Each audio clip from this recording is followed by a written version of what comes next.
I never thought that one day, the very son I gave birth to would look at me with that look, the look of a stranger, cold, suspicious and contemptuous.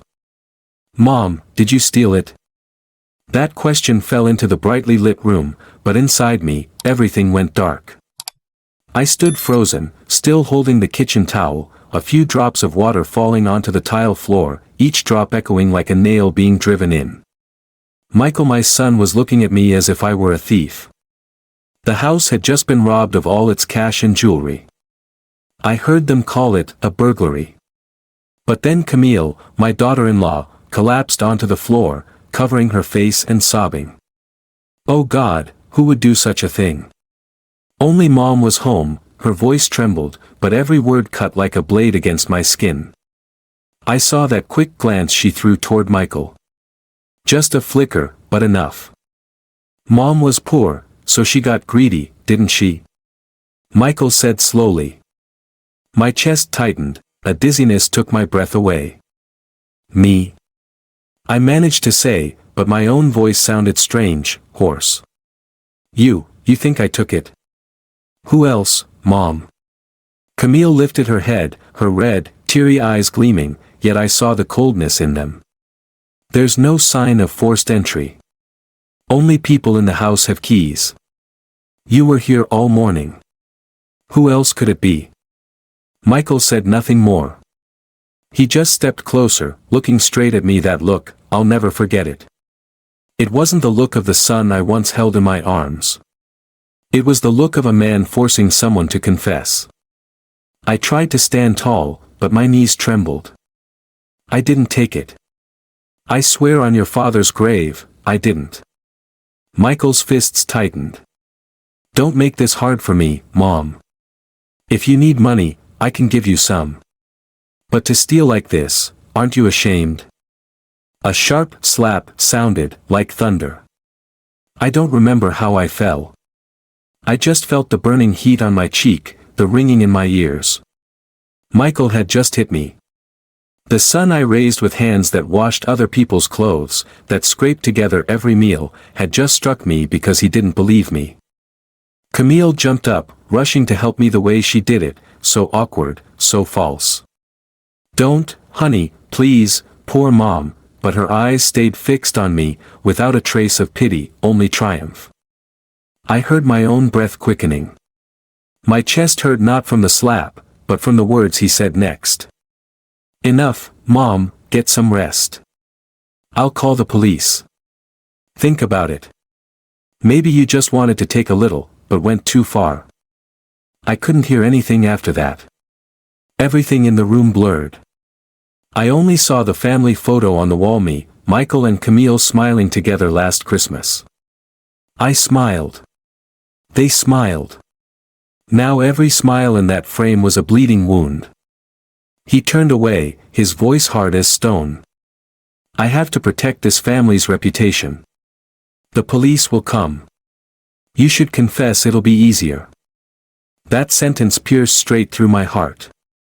I looked at my son, the one who once promised he'd never make his mother cry, now staring at me like a criminal.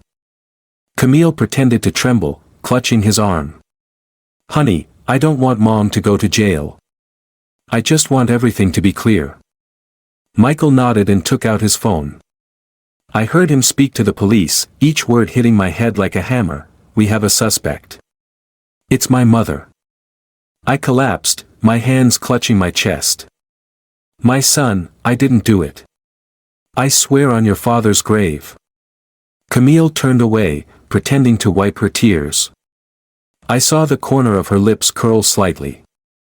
So slight, yet I saw it. Moments later, when the police car pulled up in front of the house, I could barely stand. 2 officers walked in, faces stern. They looked at me, then at Michael. We received a report of theft. Please cooperate, ma'am. I lifted my head, my voice trembling. I'm innocent. I didn't take anything. One of them stepped closer and said softly, please stay calm. We just need your statement. Michael cut in, I'm the one who reported it. I confirmed the missing items belonged to my wife and me. My mother was the only one here. I looked at my son, no longer the man I raised, but a stranger entirely. A man who chose to stand with lies instead of truth. The officers took me out to the porch to take my statement. Neighbors gathered outside, whispering. "Oh my God, Mrs. Isabel got arrested. Heard she stole from her son." Those words lashed my back like a whip. I lowered my head, with no tears left to cry. After the police left, I dragged myself back to my room, each step heavy as if treading on my own heart. I wanted to scream, to shout, to smash the injustice burning inside me. But no sound came out. Only one sentence kept repeating in my mind. I didn't take it. I would never do that. I sat on the edge of the bed, my hands trembling as I opened the old wooden box where I kept some photos, a chipped wedding ring from my late husband, and the letter he wrote before he died. "If one day you feel lonely, remember, your heart is pure, don't let anyone make you forget that." I clutched the letter, tears falling onto the faded ink. In the silent room, I heard my own heartbeat, faint, but still there. They said I was poor and greedy. But I know, in this life, the only thing I never lost was my dignity. I looked at my wrinkled, calloused hands, the hands that once washed clothes, cooked meals, mended shirts to raise Michael. The hands that held him through his fevers. Those same hands, now suspected of theft. The house was filled with Camille's perfume, sweet, suffocating, strange. On the floor, Michael's shoe prints still faintly visible, leading toward the front door, the door he walked through after calling the police. I heard the engine start outside, then silence. That silence felt like a thick blanket pressing against my chest, heavy, cold. I stepped onto the porch, gazing into the still night beyond. The wind whispered through my gray hair, carrying the scent of damp earth. I wondered. Is trust the most fragile thing in the world? Can it shatter with just a word, a fake tear? But I swore to my late husband's soul and to my own conscience. I will not admit to what I didn't do. I will not let anyone turn me into a thief in my own story. I am no longer afraid. If they believe lies, then I will let the truth speak for me. Because I know one day, those who threw mud at me will be the ones to slip in it. I closed the door, the room's light flickered and died. In the darkness, I heard my own whisper, like a vow. You may take away my trust today, Michael. But I still have my honor. And I'll keep it until my last breath. I left Michael's house the next morning, before the sun could pierce through the trees. No one saw me off. No one said a word. Only the sound of the gate closing behind me, cold, like the locking of a sentence. I clutched my small bag, a few old clothes, some loose change, and my husband's photo, and walked down the road I once took Michael to school on every morning. The morning air smelled of dust and wet grass. I didn't know where I was going, only that if I stayed, would die of humiliation.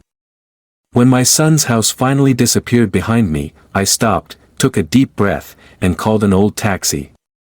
"Take me to Maple Street," I said. My voice trembled, but it was firm. Going back to the old house, the one I left with pride, believing, my son's doing well, I can finally rest. Now, I return as someone cast out. The house sat tucked away in a small alley, its walls blotched and its roof covered in green moss. The wooden door creaked as I pushed it open, the musty smell rising up, familiar to the point of pain. Everything was still the same, the chipped kitchen table, the chair where I used to sit and mend my son's clothes, the wall clock still ticking steadily, the only sound reminding me that time was still moving.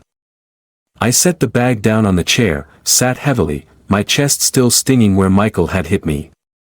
The physical pain was nothing compared to the ache in my heart.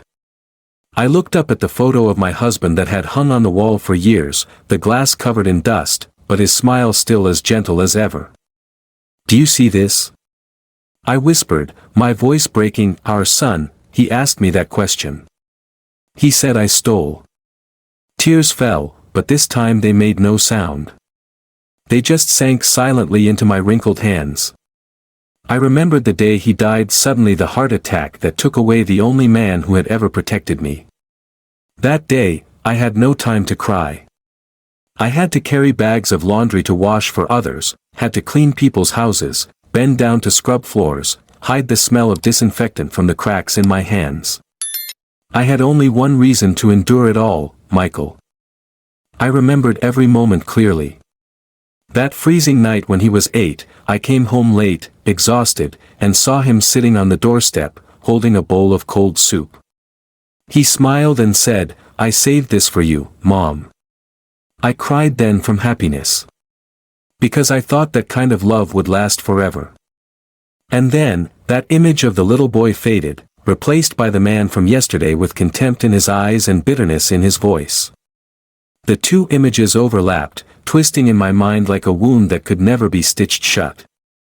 "You married a rich woman, and I was glad you could ease some of the burden," I whispered, my voice trembling, "but I never thought wealth would blind you like this."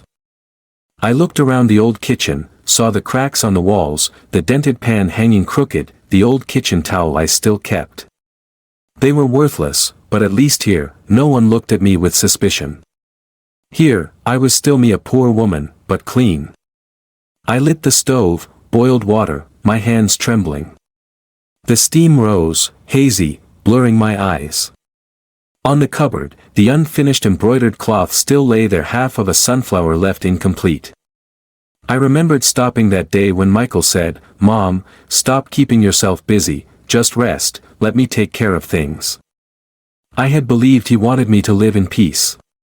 Now I understood, he only wanted me silent, standing on the edge of his life. The sound of wind in the yard pulled me back to reality. A thin, stray cat slipped through the door, meowing softly.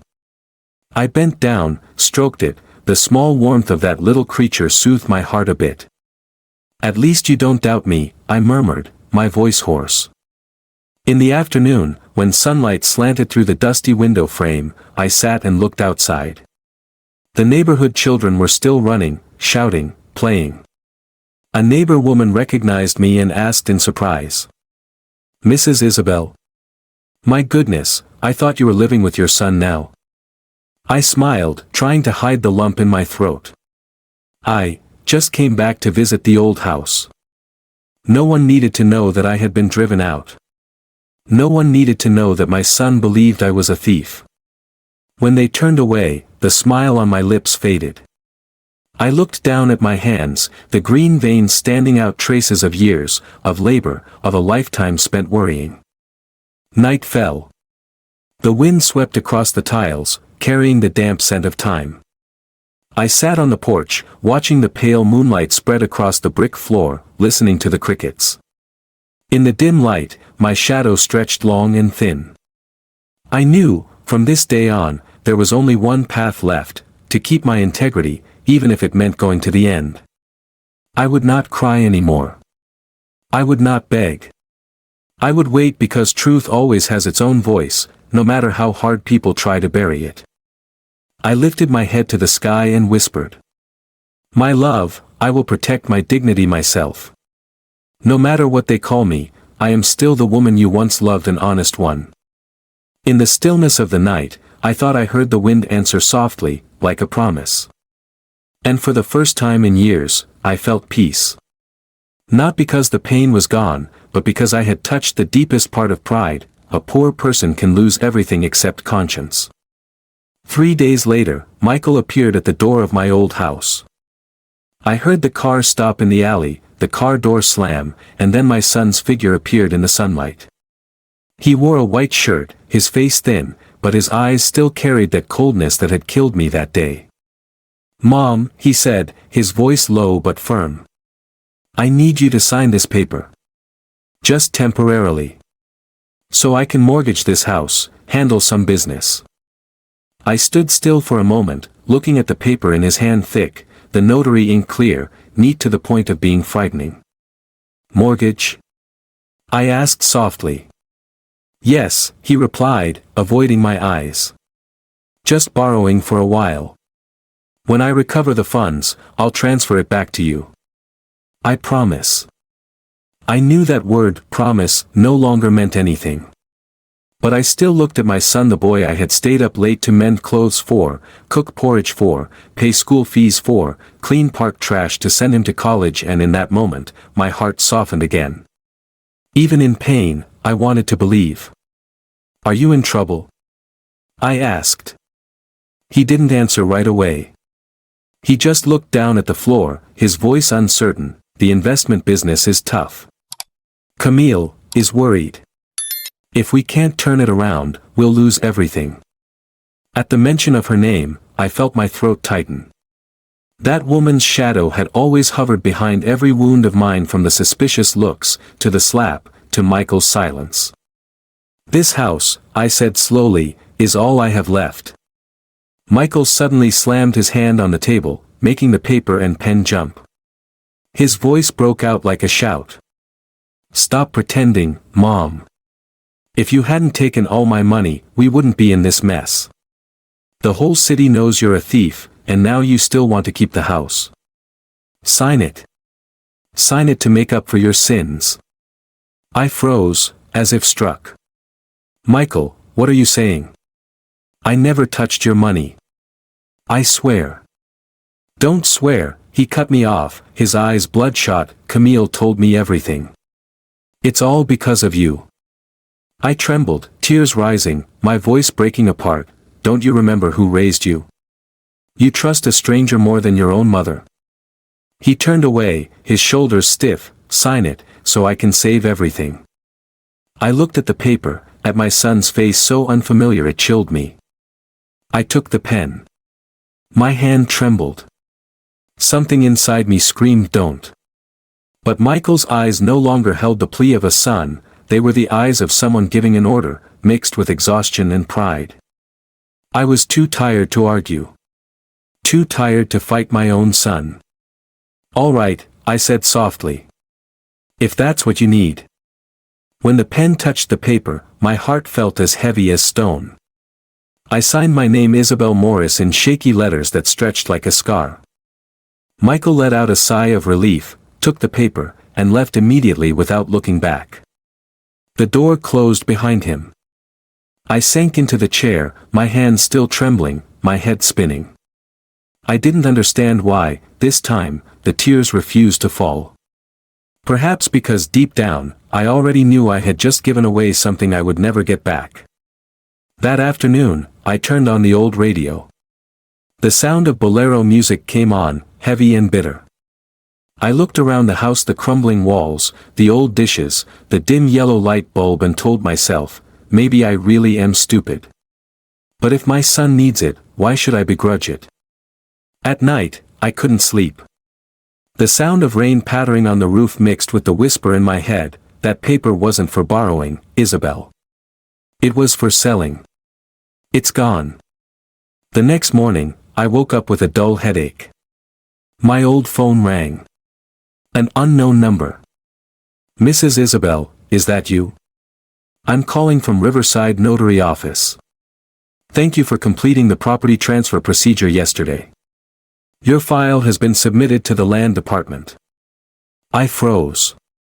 Property transfer? The woman's voice remained calm. "Yes, the house on Maple Street now belongs to Mr. Michael Morris and his wife, Mrs. Camille Roberts. All procedures have been completed. Have a nice day." I heard the long tone, then silence. The room suddenly turned cold, dark. I sat still, my hands clenched, blood pounding in my temples. So that mortgage paper was a transfer paper. So, borrowing temporarily was just a trap. So it was my own hand that signed the sentence stripping me of myself. A wave of nausea rose. I buried my face in my arms, sobbing without strength to cry out. My cries echoed through the empty house like a voice calling from an abyss. At noon, a shiny car stopped right in front of the door. I heard the sound of heels hitting the tiles. Camille. She walked in like the owner, lips red, white blouse, perfume thick in the air. "Oh, you're still here, mother?" she asked, her voice sweet as syrup. I looked up, my eyes blurred with tears. "You, what have you done? This house. This house, she cut me off, smiling coldly, is ours now, mother. You already signed it. I stepped back, bumping into the chair. Michael said it was just a loan. Yes, loan, Camille shrugged. But in this life, mother, people borrow and never return all the time. You didn't read the paper, did you? Poor thing. The letters were so big, too. She took the document from her bag, opened it, and held it up. The black ink was clear, deed of property transfer. At the bottom was my signature, shaky, powerless. I couldn't breathe. Camille looked at me and gave a small smile, a smile that no longer hid anything. You know, Isabel, she said, stepping closer, her voice dropping like she was whispering a cruel secret, you really are a kind woman, to the point of being stupid.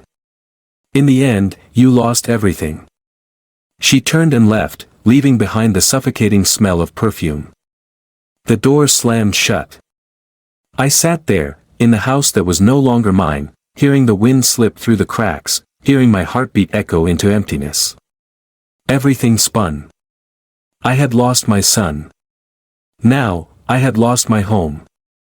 But there was one thing they couldn't take, the only thing left in me, the truth. And I swore, with all the years that had been trampled, I would take it back. I sat motionless the whole afternoon. Light streamed through the old curtain, cutting into long stripes across the tiled floor. Camille's perfume still lingered thick and acrid like the smell of betrayal. Every breath made me nauseous. I didn't know how long I sat there until I heard a knock at the door. A familiar, husky voice called from outside. Isabel, it's me, Rose. I startled slightly. Rose, my old friend, the one I had worked with at the laundry factory for nearly 10 years.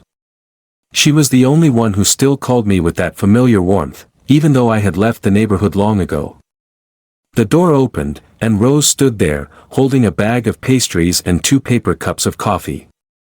Her eyes widened for a moment when she saw my swollen face. Oh my God, Isabel, what happened? I couldn't hold it in, tears welled up again. We sat at the old table. I told her, bit by bit, from Michael's slap to the paper I foolishly signed. The story spilled out in broken pieces, like blood flowing from a wound that hadn't closed. Rose was silent, but as she listened, her face grew paler. When I finished, she only said softly, "No, Isabel. You haven't lost everything. You still have me." That sentence made me burst into tears. Not because of pain, but because someone believed me. In that moment, I realized that as long as one person doesn't turn away, the world hasn't completely collapsed. Let me handle the checking, Rose said firmly. I have a nephew who works as an accountant at a bank. He can look at Michael's transaction history, see who's really spending the money in that house. I flinched. But Michael and Camille will find out. It's okay, Rose cut in. We'll be discreet. You've been silent for too long, Isabel. It's time you knew how they've been treating you. That night, I couldn't sleep. I sat watching the weak light from the alley, my heart racing, part fear, part hope. For the first time in weeks, I felt a small spark inside me, not of forgiveness, but of determination. 2 days later, Rose came back. She walked into the house holding a stack of printed papers. Look, she said, her voice lowered. I asked my nephew to trace some accounts under Michael's name. But the transactions go to a secondary card, named Camille Roberts.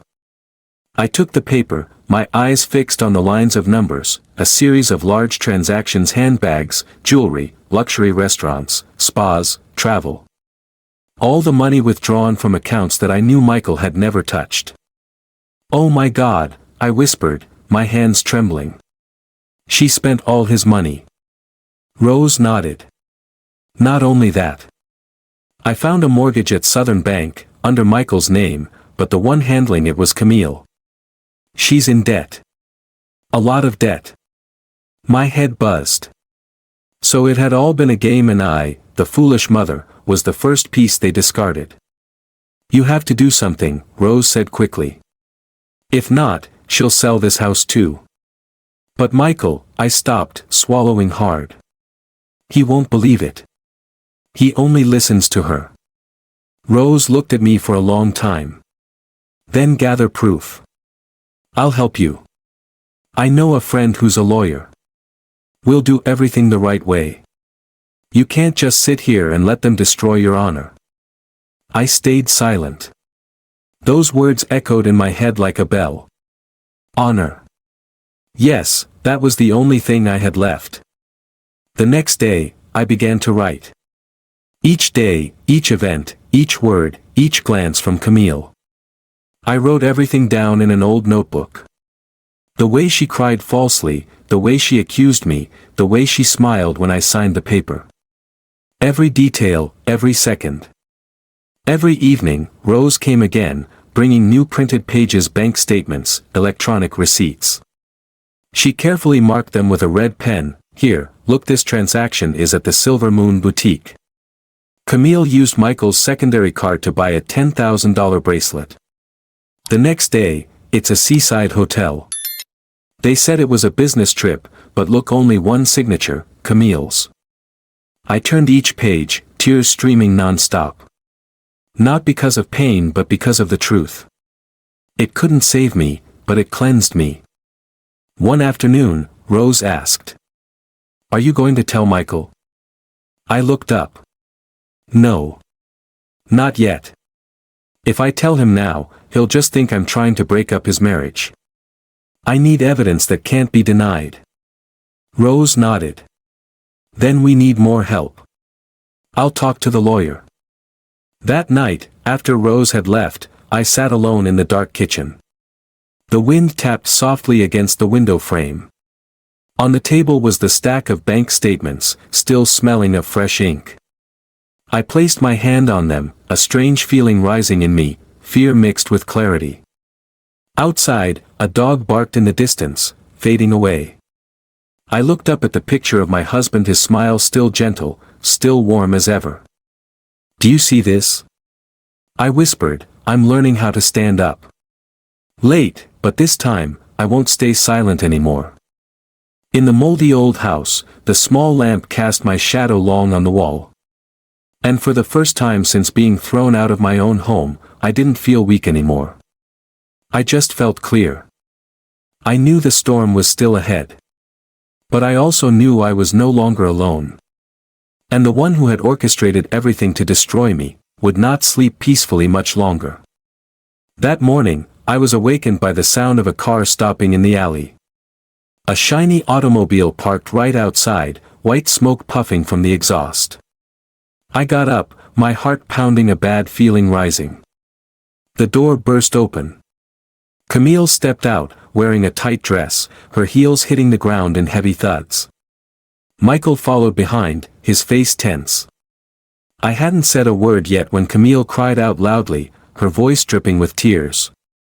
Honey, I told you. I said we had to come here, to see if Mom's hiding my wallet.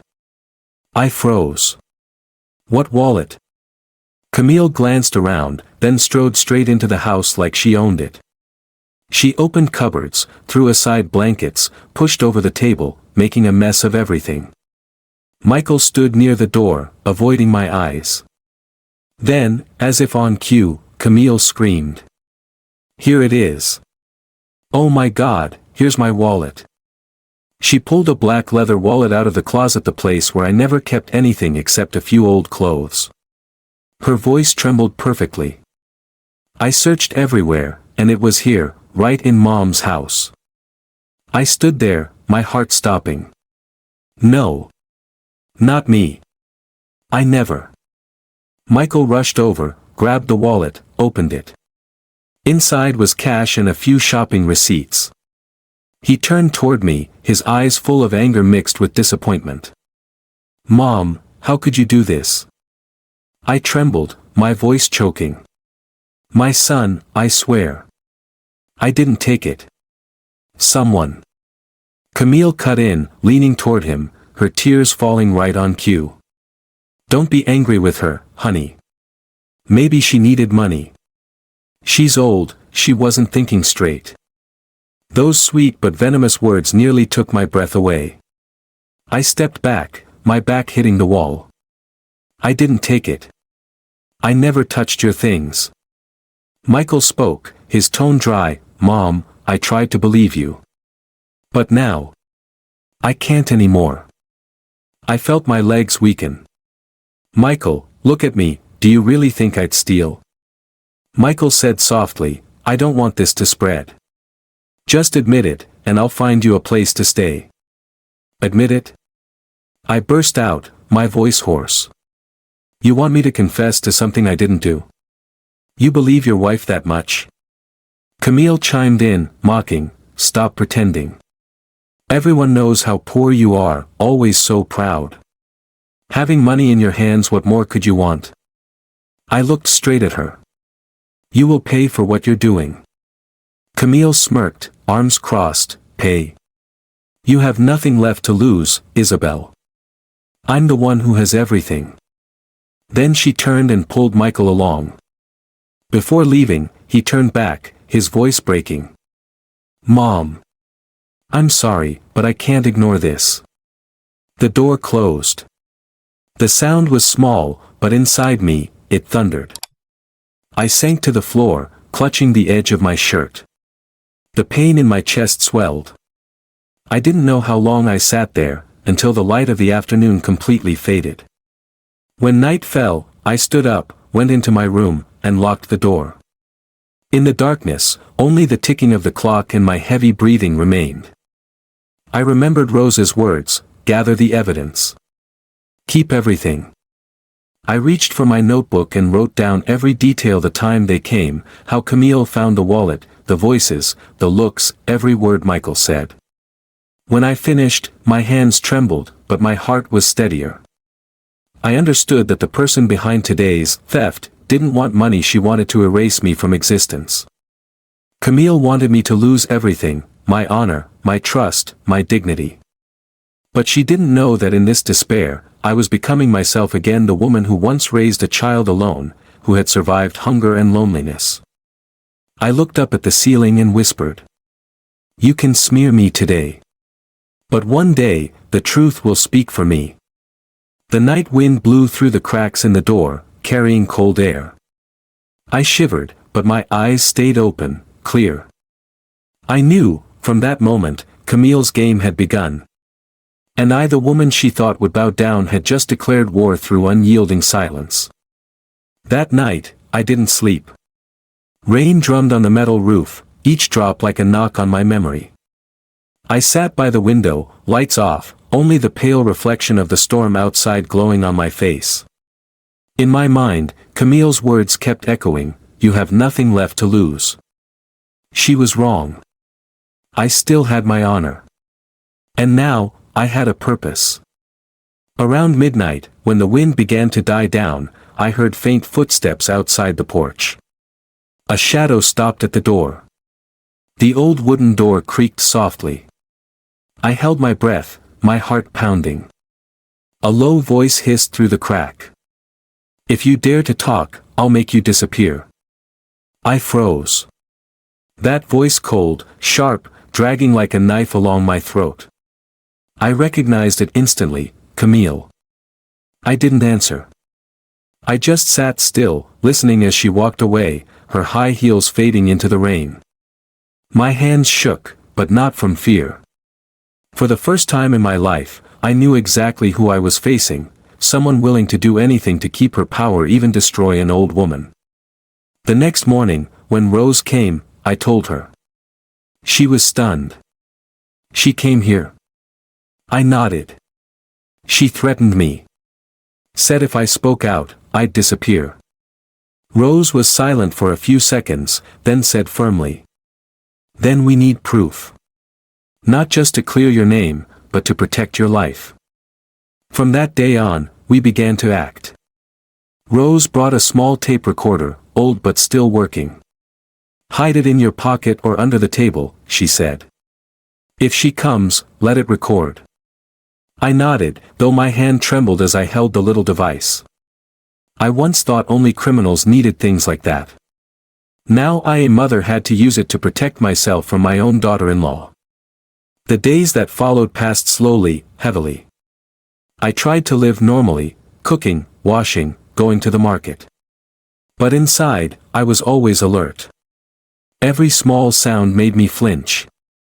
Then one afternoon, while I was folding clothes, the familiar sound of a car came from the alley.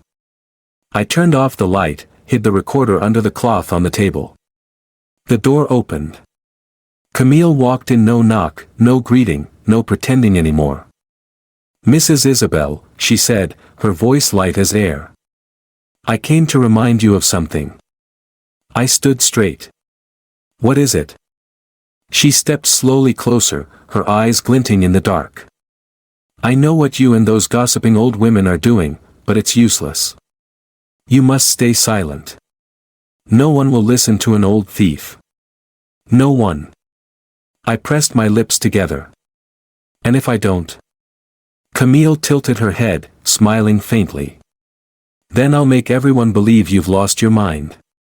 That you're delusional, that you're lying. A poor old woman, living alone, confused, who would believe you?" She bent down, whispering near my ear, her breath smelling of wine. "Or worse, just a small accident, you slip and fall down the stairs, who would ever know, right?" I looked straight into her eyes. For the first time, I wasn't afraid. I felt empty. And in that emptiness, a small flame flared up. "I raised your husband," I said slowly. "I know how to look into people's eyes and see the truth. And in yours, Camille, I see only fear." She froze for a second, then laughed. "Fear? Why would I be afraid of you?" "Because you know I have nothing left to lose," I replied. "Someone like me is more dangerous than you think." The smile on Camille's lips flickered and disappeared. She straightened, looked at me for a few seconds, then turned and walked toward the door. "Before leaving," she said, "you'll regret this." The door closed. I exhaled hard, my heart pounding like a drum. I lifted the tablecloth and took out the recorder. The red light was still blinking. Every word she had just said had been recorded. That afternoon, Rose and I brought the device to meet the lawyer. A middle-aged man named Mitchell, firm, quiet, but with sharp eyes. Rose told the whole story, and I placed the recorder on the table. He listened without interruption until Camille's voice came through, "I'll make you disappear." When the recording ended, the room fell silent. Mitchell looked up at me. "Mrs. Isabel, you understand that what you have here is criminal evidence, don't you? This is no longer a family matter." I nodded, my voice soft but firm. "I understand. I just want the truth."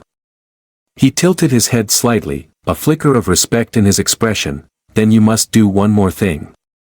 Record every transaction, receipt, and threat. I'll contact Chief Henderson, someone I trust. But you must be ready, because when the truth comes out, Michael will be dragged into it too." I clenched my hands. If that's the price to prove my innocence, I'll pay it. That night, when I came home, I sat on the porch. The sky was clear, the full moon lighting every tile in the yard. I looked up and saw my husband's face in my memory, faint under the moonlight. "My love," I whispered, "I'm doing the right thing, aren't I?" A soft breeze passed by. I felt as if someone had placed a hand on my shoulder. I wasn't trembling anymore. I opened my notebook and wrote the last line of that day. "Camille thinks she's won. But I've begun to take back my voice through silence itself." When I closed the notebook, I realized, what kept me alive wasn't hope, but faith in the truth. And from that moment, I knew, the battle had turned. Camille might have money, might have power. But I had something she would never understand: the purity and patience of a betrayed mother. And those two things would be the blade that ended her lies. That morning, the first sunlight filtered through the trees, shining on the table where I sat writing the final lines in my evidence notebook. Outside, Rose was making coffee, its smell drifting softly through the old kitchen. No one spoke, but inside we both knew today would be the day of reckoning. I had just set down my pen when the sound of a car braking hard echoed from the alley. Dust rose beyond the window frame. Rose looked up, her voice startled but steady. "Isabel, they're here." I hadn't yet asked when the figures in police uniforms poured into the yard. The flashing blue and red lights from the patrol car flickered on the walls. At the end of the alley, Camille was standing, talking to a man in a suit. I recognized him as a real estate broker. She was smiling, her voice sweet as sugar. "All the paperwork's done, just need to sign the transfer contract." But before she could put pen to paper, 3 officers approached. "Mrs. Camille Roberts, we have a warrant to detain you for investigation of document forgery and property fraud." She froze, trying to regain composure, forcing a cold smile. "You're mistaken. I'm just here to finalize a sale. This is legally my husband's and my property." But Mitchell stepped forward, his voice calm. "No, Mrs. Roberts. This property belongs to Mrs. Isabel Morris, and we have clear evidence." Rose opened her bag, placing a thick, neatly clipped file on the table in the yard. "All withdrawal records, bank statements, and camera footage. Please take a look." A technician opened a laptop and inserted a memory card. On the screen appeared footage from Southern Bank's security camera, Camille in a white dress, wearing dark glasses, approaching the counter, smiling brightly. She signed papers, received a thick bundle of cash, and slipped it into her purse. The image was clear down to every movement. Another officer opened an envelope. "Here is the deed for the Maple Street house," he said.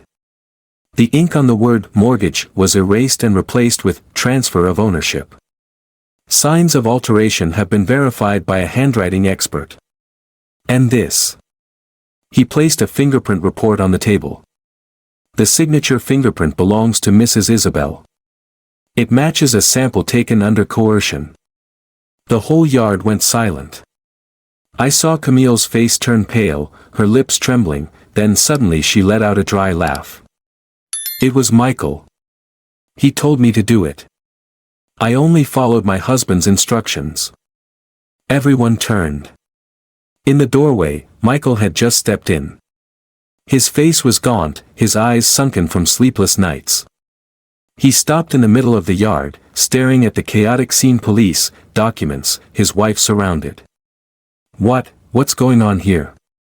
Camille broke free, rushing toward him. "Tell them.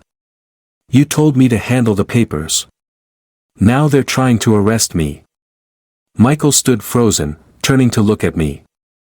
I said nothing, only stood there, my hands gripping my shirt tightly. Mitchell handed the second warrant to the chief officer. "Mr. Michael Morris," the officer read clearly, "you are under temporary detention for investigation of defamation, conspiracy, and coercion of an elderly person into signing fraudulent property documents." Michael staggered, his hands shaking. No, I didn't know she did this." But the officer's voice was calm and final. "All evidence proves you knew. And you remained silent while your wife continued the fraud." Camille screamed as the handcuffs tightened around her wrists. Her cry echoed through the morning, splitting the air. "I'm being set up. You filthy poor people dare." A female officer pulled her away, her words fading into the sound of the car engine. The police turned to me. "Mrs. Isabel, thank you for your cooperation. Your property will be returned once the legal process is completed." I nodded, my eyes burning but without tears. Michael collapsed to his knees. A choked sob escaped him like the shattering of glass. "Mother. I'm sorry." He looked at me, his eyes full of despair. I quietly stepped forward and placed a hand on his shoulder. "You've fallen, Michael," I said softly, "but at least now you know what you've broken." He lowered his head, his tears dripping onto my hand. Then 2 officers lifted him up and led him away. When the gate closed, I realized I was trembling. Not from fear, but from the silence after the storm. Before me, sunlight reflected off the table where the documents were neatly stacked. That light shimmered, clear as the breath of justice. Rose came closer, her voice tight but warm. "See, Isabel. The truth found its own way." I nodded slightly, my eyes following the fading trail of the cars. "Yes, but sometimes, to see the light, one must walk through a darkness longer than a lifetime." We stood there, in the sunlit yard, hearing the birds singing from the old trees. The storm had passed. I took a deep breath, feeling as if every breath had been returned to me after years of being stolen. I knew from today, I had regained everything. Not just the house, but my integrity, my honor, and the peace of my soul. And for a mother once doubted by her own child, that was the greatest victory in life. The morning of the trial, the sky was clear and bright as poured honey. The courthouse yard was crowded, reporters, neighbors, and even those who had once whispered about me. I sat in the front row, beside Rose and Lawyer Mitchell. The smell of damp wood and the scratching of pens mixed with the tense rhythm of breathing.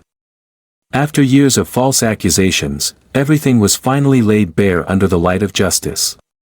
Camille was brought in. She wore a white blouse, her hair neatly tied, her pale face covered with makeup. Her eyes still tried to hold on to pride, but behind them was panic. Michael followed, escorted separately. He was no longer the arrogant man he once was, only a weary figure, with hollow cheeks and trembling hands. When the judge struck the gavel, the courtroom fell silent. The reading of the charges echoed, each word heavy.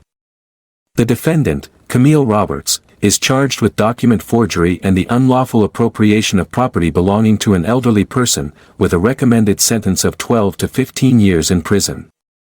The defendant, Michael Morris, is charged as an accomplice, with defamation and coercion of an elderly person to sign fraudulent property documents, with a recommended sentence of 8 years in prison. Camille burst into tears, trying to grab Michael's hand, but he pulled away. He no longer had the strength to speak, only bowed his head, awaiting the harsh judgment that he himself had caused. Lawyer Mitchell stood up, presenting each piece of evidence clearly: the bank camera footage, the forged deed, the forced fingerprints, and the withdrawal statements. Everything appeared cold, precise, leaving no room for lies. When the video played on the screen, the courtroom went silent. Only the faint hum of the projector could be heard, showing Camille withdrawing the money with the proud smile of someone who believed no one would ever find out. Rose sat beside me, squeezing my hand gently. I could feel her pulse strong and steady. A strange emotion rose inside me, not hatred, not joy, but the calm of someone who had walked through suffering to the end. When it was time for final statements, Michael stood. His voice was choked. "I'm sorry, Mother. I let greed and weakness blind me.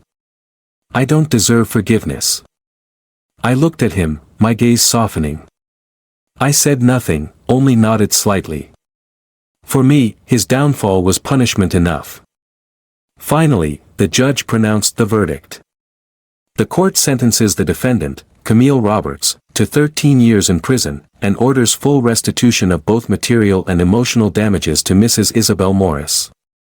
The defendant, Michael Morris, is sentenced to 8 years in prison, with rehabilitation and prohibition from working in finance for 5 years after release. All misappropriated assets are to be returned to the plaintiff. The gavel struck. I closed my eyes. A tear fell, not from pain, but from relief. My honor had been restored. After the trial ended, everyone slowly left. I remained seated, hands on my lap, listening to the fading footsteps echoing down the cold hallway. The officers prepared to take the defendants away. Michael turned to the judge, his voice trembling. "Please, let me see my mother one last time." The judge nodded. He walked toward me, his hands cuffed, eyes red. I looked at my son, once my greatest pride, now only a broken figure crushed by remorse. "Mother. I know I was wrong." I exhaled softly, a strange peace filling me. "I forgive you, but I won't forget. Live rightly while you still have the chance."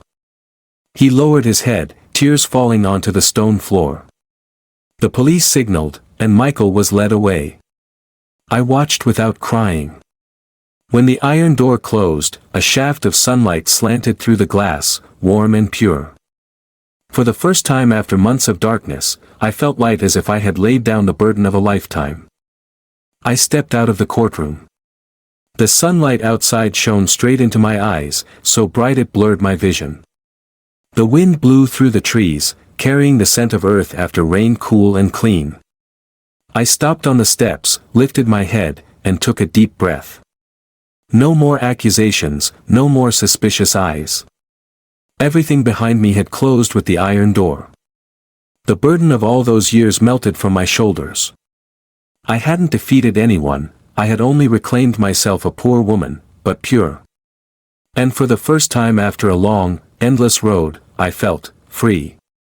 A few months later, when all the legal procedures were completed, I decided to sell the old house, the place that had once been a home, then turned into a battlefield of doubt and betrayal. Mitchell helped me with the paperwork. When I signed the transfer papers, I didn't cry, I only felt as if I had just set down a stone that had pressed on my chest for too long. That house had once been filled with laughter, then with tears, now, it was just an empty shell without a soul. I used the money from the sale to buy a small house by the sea where day and night meet in the sound of waves. The house was painted white, with a window facing the ocean. Every morning, sunlight poured through the thin curtains. Rose moved in with me, saying, "You need someone to make tea, and to be silent with you when the wind rises." I smiled and agreed. Life by the sea passed as gently as breathing. In the morning, I listened to the waves and smelled the salt in the air. In the afternoon, I sat and wrote my life story, not to hold grudges, but to tell that silence can sometimes be the weapon of the powerless. At night, I made a small pot of tea, listened to the old radio play bolero songs, and let the wind blow through my gray hair without feeling old anymore. That afternoon, the sea wind was stronger than usual. I walked down to the sand, watching the sun slowly sink into the water. The crimson light stretched across the sea like the shroud of a buried pain. Each wave that touched the shore felt like a lullaby, lulling away injustice, sleepless nights, and days of humiliation. I closed my eyes and took a deep breath. My chest felt light, as if it had finally opened after years of being locked. "Justice may come slowly," I whispered, "but it comes. They could take everything from me, money, home, trust, but no one can take the purity in my heart." A gust of wind swept through, playing with my silver hair, tasting faintly of salt. I suddenly felt small in the vastness of nature, but no longer afraid. Everything that once made me tremble now existed only in memory, like waves breaking and vanishing into foam. Behind me, Rose's voice called from the porch, "Isabel. Come in, it's getting dark." I turned back, smiling. "Just want to hear a little more of the waves. The sea is too gentle today." Rose smiled, leaning on the doorway, watching me. I stood there, alone between sand and wind, watching the sun sink below the horizon. The last light dissolved on the surface of the water, merging with the deep blue. I knew I was truly free. Free from injustice, from pain, from the fear that once imprisoned my soul. I was no longer the woman accused, struck, and cast out. I was Isabel, the one who had walked through hell to find heaven within her own heart. I said softly, as if to myself. "In the end, I lost nothing except illusions. And I have reclaimed what is most precious, honor and freedom." The lesson of the story is, trust is the most valuable asset in any relationship. Once betrayed, money can be regained, but trust cannot. Isabel was falsely accused, robbed of her home, and humiliated by her own son and daughter-in-law, yet she did not fall. Through patience and dignity, she proved that justice always stands with the innocent. From pain, she found herself again, understanding that forgiveness is not forgetting, but choosing peace. No one is truly rich after losing trust.